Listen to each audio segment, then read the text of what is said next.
So we're talking live right now on the Holy Spirit Blog Talk Radio Show. Thank you guys for tuning in. My name is Minister G.L. Harden, and I want to jump on real quick, man, and talk about a few things.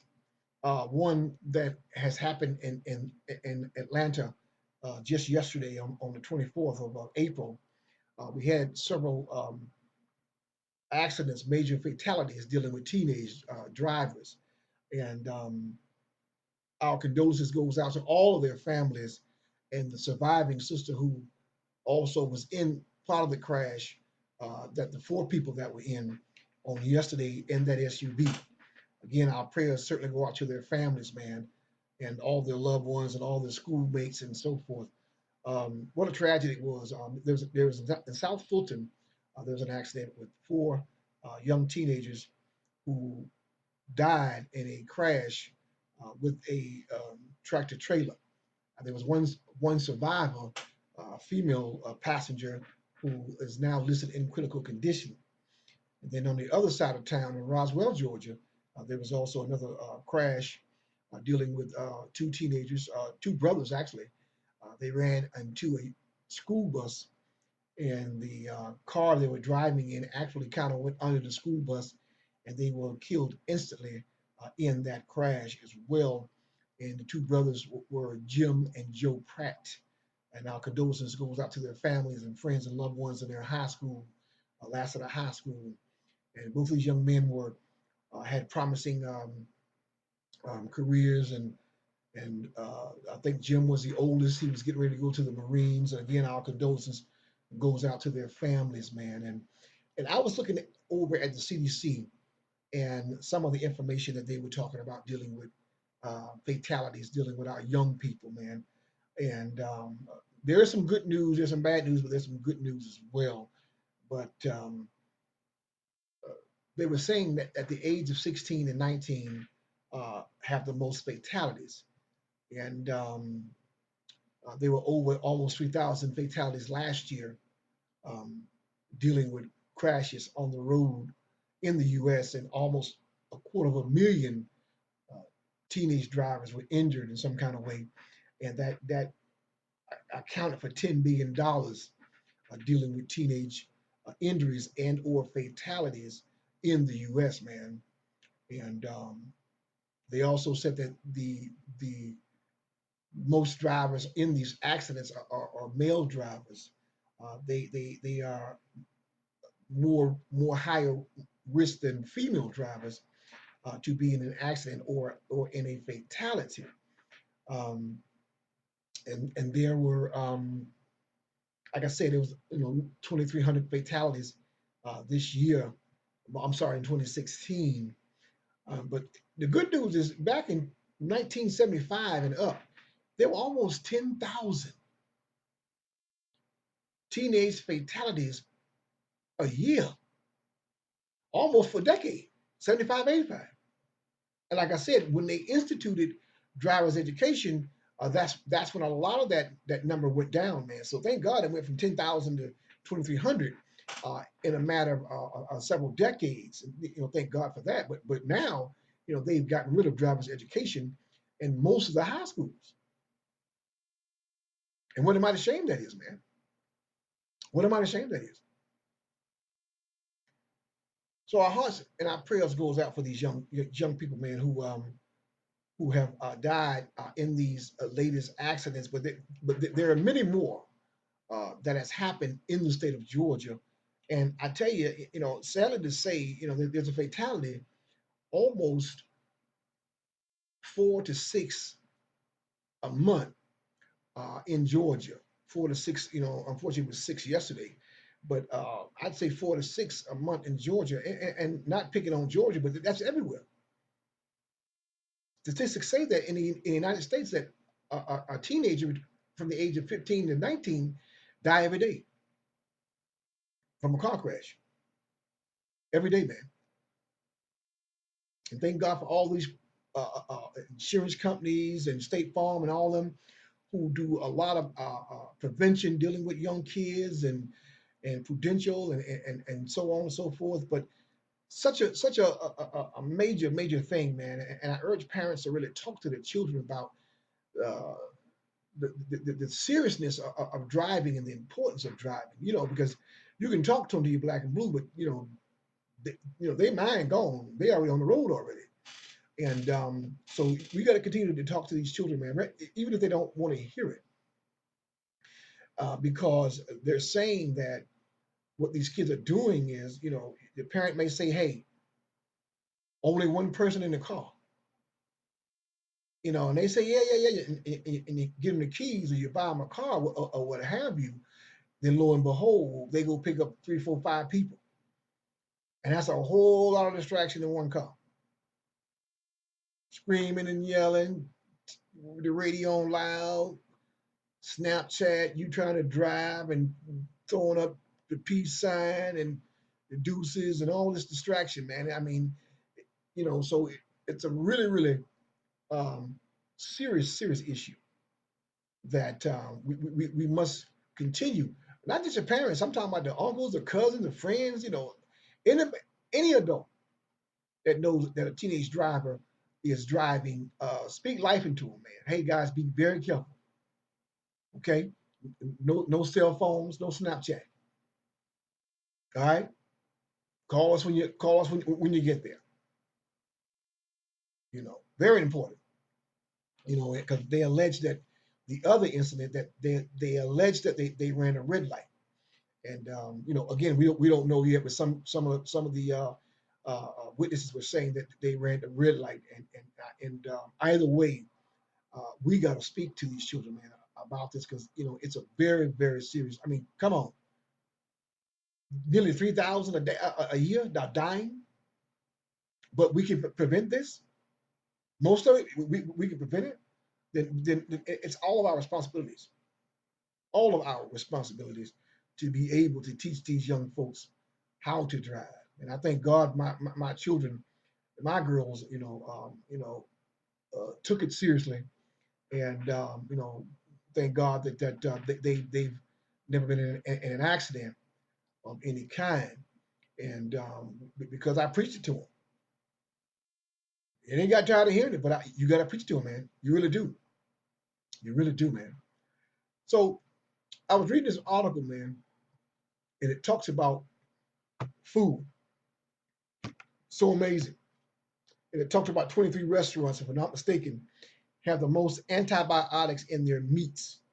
And it tells you to avoid these restaurants, man, because restaurants will always sit there and lie like they GMO free or no low carb, and some of them even have these beautiful low carb menus that they fool you with on the table. So you sit there like, yeah, let me get the chicken, with no skin, and this and that, and baked potato and broccoli with no butter, and you just you eating good and eating healthy. And lo and behold, these jokers are playing you. They're simply playing you. And so you got to be mindful of what you eat, man. You really do. So I'm checking this article out and talking about it, and it's coming out of the Hearty Soul. Wonderful article I read, man. You got to check it out. Go to heartysoul.com and check this entire article that's talking about restaurants and how they tricking you into what you think you're getting. But it says there are more antibiotics in food than than you even realize. So amazing, man. That a lot of this stuff that you're dealing with, you have no clue, what you're dealing with. And it says that what's worse is many strains of these antibiotics only have limited research of the effects of human health. It's long overdue that North America take a good hard look at the widespread use of antibiotics drugs in farming, because you got to understand with these major farm food chains, a lot of the stuff that they're doing, they don't have to. So amazing. They don't have to report their findings, and that's because all these lawmakers, all these jackasses you keep voting for and thinking they working for you, they're getting paid. They're getting paid to look the other way. So conventional farming administers antibiotics to both individual animals and on an as needed basis, and to large groups at once. For example, 16% of US dairy cows receive antibiotics to treat an infection, but almost 100% will be administered antibiotics for disease prevention.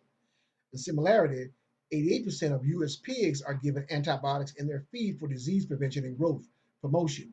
And 5% estimates suggest almost 25 million pounds of antibiotics are used non therapeutically for chickens, pigs, and cows each year, compared to 3 million pounds of antibiotics prescribed to people. And thankfully, a recent report is taking the right step to help the public stay informed about what's really on their plates. So, what's wrong with antibiotic meats? Overuse of antibiotic in agriculture and farming is not just a problem in itself, but a symptom of a deep underlying problem with modern meat industry. And Stephen Roach, he's a food safety program director at Food Animal Concern Trust. An analysis for Keep Antibiotics Working says the meat industry misuse and overuse of antibiotics reflect larger problems of poor animal welfare and farm management practice in the U.S. meat production. So amazing, man. So amazing. I mean, the things that we think we know and we do not know. We do not know. But however, antibiotics use also uh, create a serious problem from public health, as David Wallinger, MD, Senior Health Officer with the Natural Resources Defense Council, explains. Over usage antibiotic in meat production helps to create drug-resistant superbugs. Our nation's largest chain restaurant can be a part of the problem or part of the solution. And Walingo goes on to say that restaurants billing themselves as a healthier option, like Subway, they have a particular responsibility to live up to that image by reducing antibiotics. And consumer demand for meat raised without routine antibiotic is transforming the marketplace.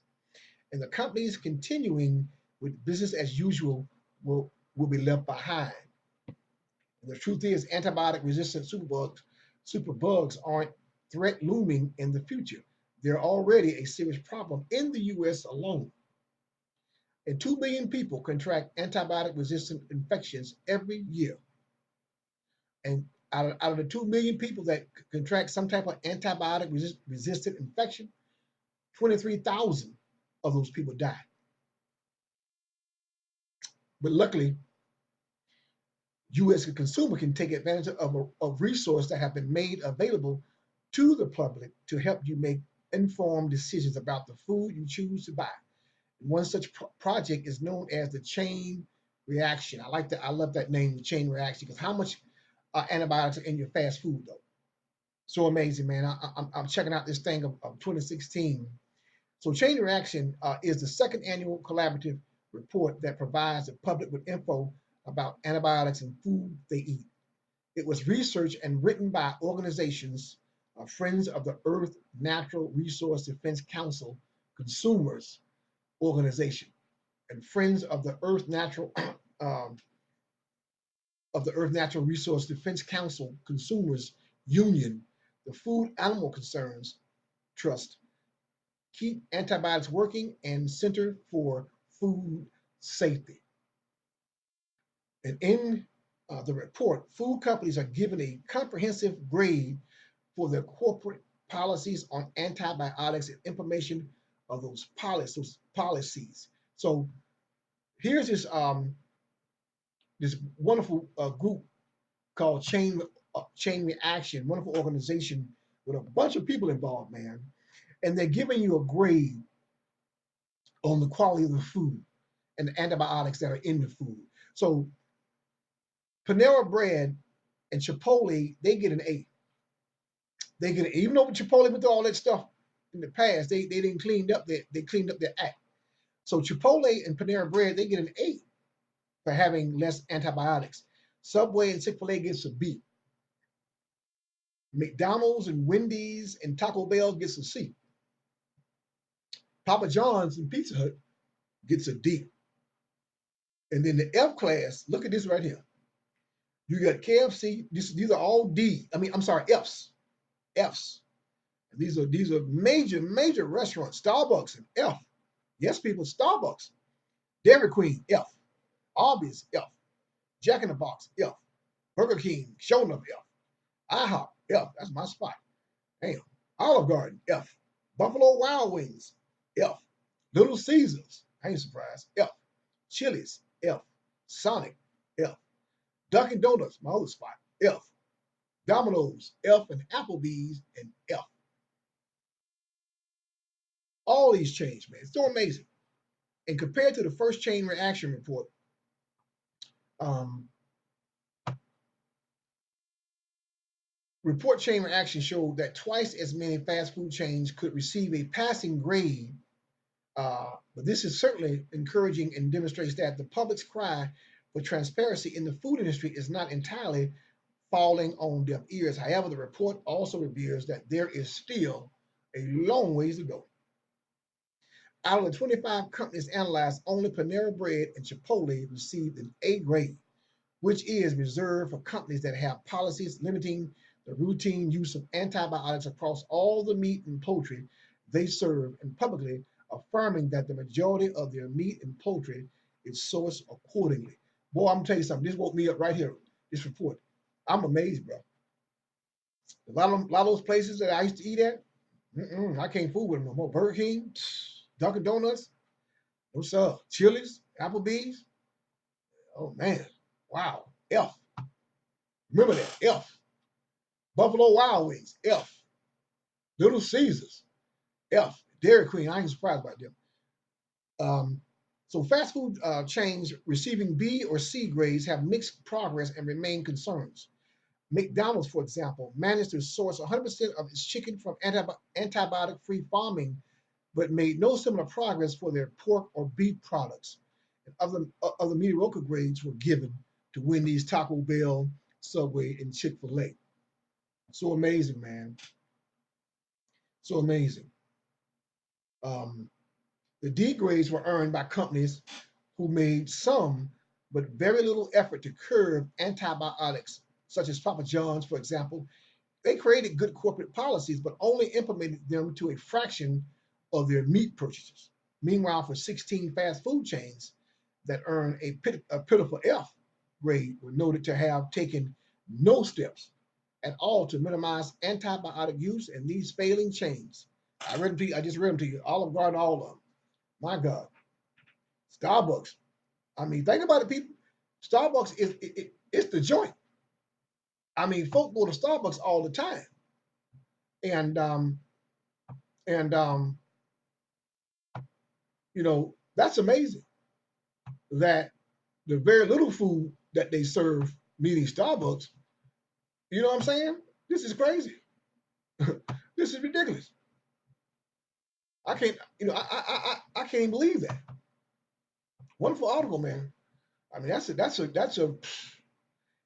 that you really want to keep that in mind, man. Again, it's called the Hearty Soul, man. You go to that website, man, and you check this thing out. It's a 2016 scoreboard on antibiotic policies, and it'll blow your mind, man. It really would, you know. And again, people always thinking certain things like, oh yeah, Starbucks is a great place, you know. Hey, man, you think that's what you think? You better do your research. I urge you to do your research. Um, Another article I was looking into, man, recently. Wonderful article in the Renewal Project. Renewal Project, man. A wonderful article I was reading um, about these people that were in the neighborhoods. They were tearing up lawns and they was planting crops. And now they are reaping and they are sowing what they have grown on this in their community on the block. Wonderful article, man, and talks about the fact that there are lots of reasons for including local food in your diet and lifestyle. And taste for one, there's nothing better than freshly harvested vegetables and fruits from your own garden or next best grown by a local farmer.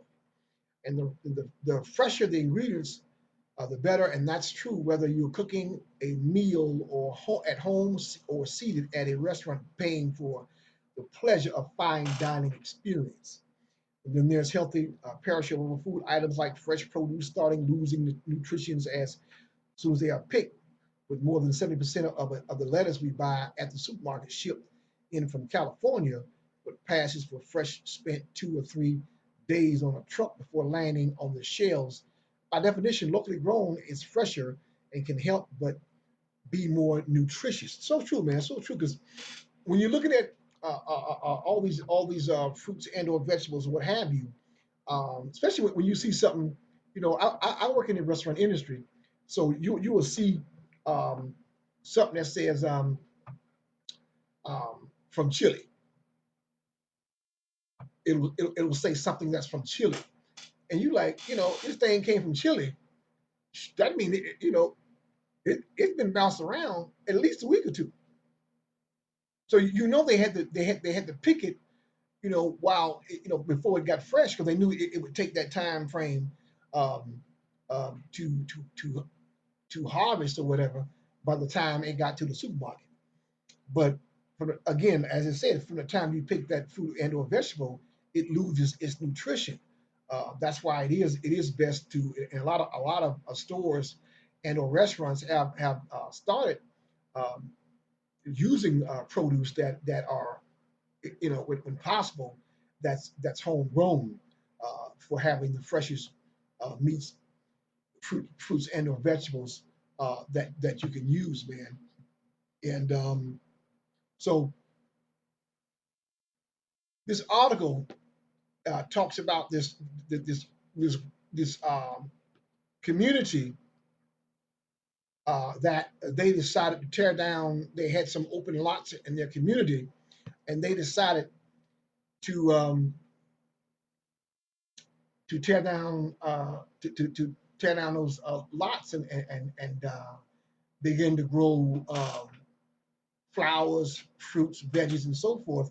And the beautiful thing about it was, people didn't know each other in that community until they began to see people coming out and cleaning it up and harvesting, and people would drive by and say, "Hey guys, great job," and so on and so forth. And then on the weekends or what have you, people would begin to come out and help out and get involved. And now you have a community effort that is doing great things in that community, and they're feeding that community, man. And what an awesome thing it is.